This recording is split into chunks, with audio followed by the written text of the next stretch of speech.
It's known, understood, and comprehended, but rarely taken into consideration. Sri Lankan women are powerful, decisive, multitasking, disciplined, incisive, and always up for a challenge.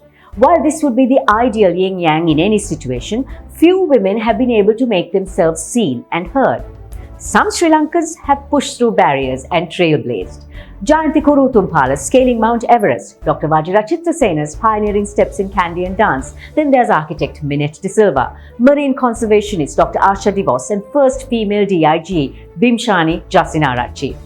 And today on Selangor Life Let's Talk are three women, each a pioneer in her own right, who were featured on day 2 of the Kargil's International Women's Day Festival of the Changemakers, partnered by the UNFPA.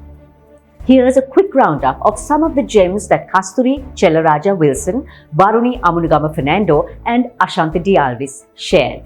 Have you ever sort of experienced any kind of discrimination along the way because you are female?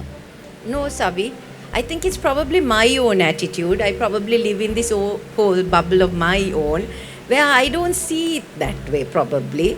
Maybe it is there, I just don't see it. I see the positivity in it. I mean, I work in an environment which is definitely male dominant, but in my mind, I think that I'm the necessary evil. They need me and I have to be there and I make the difference. So this diva mentality in my mind blinds me. And I'm thinking, yeah, they need me. The music industry as a whole, I think, just tends to build each other up, whether it be that you're male or female. And also, even with regards to equal pay, a woman would be able to demand or command the same pay as a male would in the industry. So I think that's a great place to be. So for me, I actually didn't feel it because I was a tomboy or I just chose to ignore it.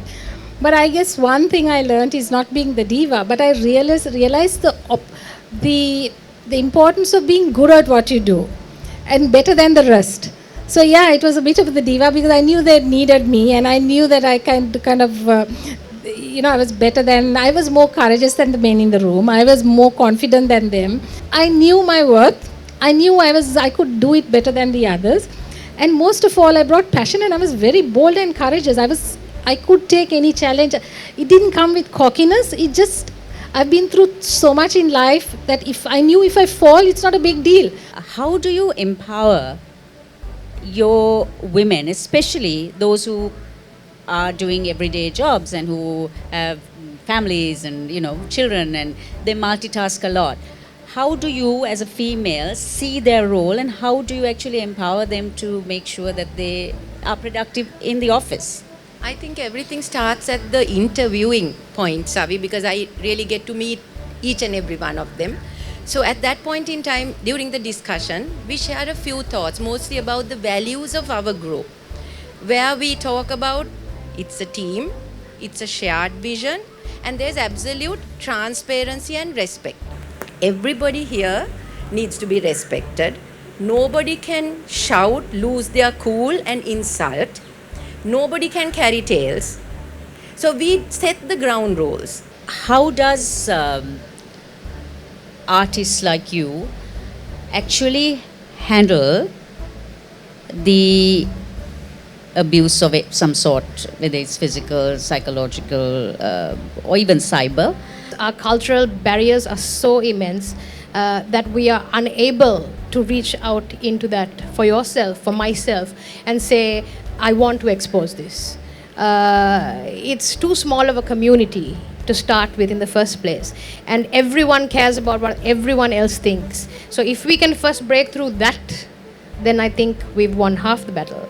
Voice alone is not enough. See, what happens is most of the time we just talk about it or we post about it on Facebook or something, but nothing happens. It's far better, okay, we might not be able to have this huge national movement, but start small, help, talk, try to do things within your periphery. That might transform into something bigger, might not. But at least you will, if you help one other person who you can easily identify, then you really achieve something great, because sometimes we wait for the big movement and only a tsunami comes, that movement doesn't come. there is a thought process that we shouldn't be identifying women for what they have done by gender per se. So I think it's time we celebrate the qualities we bring and the uniqueness we bring to the table. And one thing we do, I mean, which Varuni does very well, and I'm learning that women do that very well, is we nurture and we build teams around, and success is together. To a certain point, you need to bring the gender side only to encourage other women to say, to hope, to aspire. If that's what they want, you can do it. But versus now, you should profile the quality, the leadership, the styles they bring, and the outcomes they drive as an individual. They bravely marched forward, championing their causes, educating and mentoring others, and drawing inspiration and support from the sisterhood.